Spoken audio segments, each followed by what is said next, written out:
ரொம்ப படபடன்னு இருக்கு சார். நைட்டெல்லாம் தூக்கமே வர மாட்டேங்குது. பொறுமையா இருங்க, அதுக்கு தானே வந்திருக்கீங்க. காட்டுங்க, கை காட்டுங்க. சார் பேர் என்ன? சதீஷ் சார். சதீஷா? எந்த ஊர்? பக்கத்தூர் தான் சார், பாப்பம்பட்டி. பாப்பம்பட்டியா? நானும் பாப்பம்பட்டி தான் சார். சரி. என்ன சார் உங்களுக்கு இவ்வளோ ஹை ப்ரெஷராக இருக்குது? என்ன போட்டு நினச்சிக்கிட்டு இருக்கீங்க? உங்களுக்கு என்ன பிரச்சனை? மன உளைச்சல் தான் சார். தொழில் நஷ்டத்தில் போய்கிட்டு இருக்கு சார்.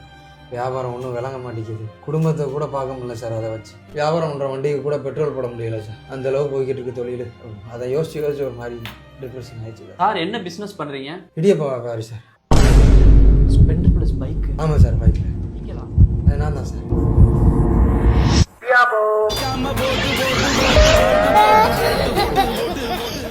சாருக்கு என்ன வாகனங்கிறது ஆசை? சார் எனக்கு அஜித்குமார் மாதிரி ரேசர் ஆகணும்னு ஆகுது சார். அப்புறம் கூட இடியப்பம் வைக்க வந்தியா? உங்களுக்கு எந்த பிரச்சனையும் இல்லை சார். சரி. உங்களுக்கு உடம்பு நல்லா இருக்கு, கொஞ்சம் பொறுமையாக இருங்க. அதனால் ஒன்றும் பிரச்சனை இல்லை. நீங்கள் எல்லாம் ரிலாக்ஸ் ஆகுங்க. போயிட்டோம். சரி, நன்றி சார். சார், நம்ம வீட்டுக்கு கெஸ்ட்டு வந்துருக்காங்க. நாளைக்கு ஒரு 7 மணிக்கு ஒரு 50 இடியப்பம் வீட்டுக்கு வந்து தந்துட்டு போறீங்களா? சரி சார். அந்த முக்கு வீடு 3வது வீடா சார்? 50 இடியப்பம் கொண்டு வந்துடுறேன் சார். சரி சார், நன்றி சார். The next day.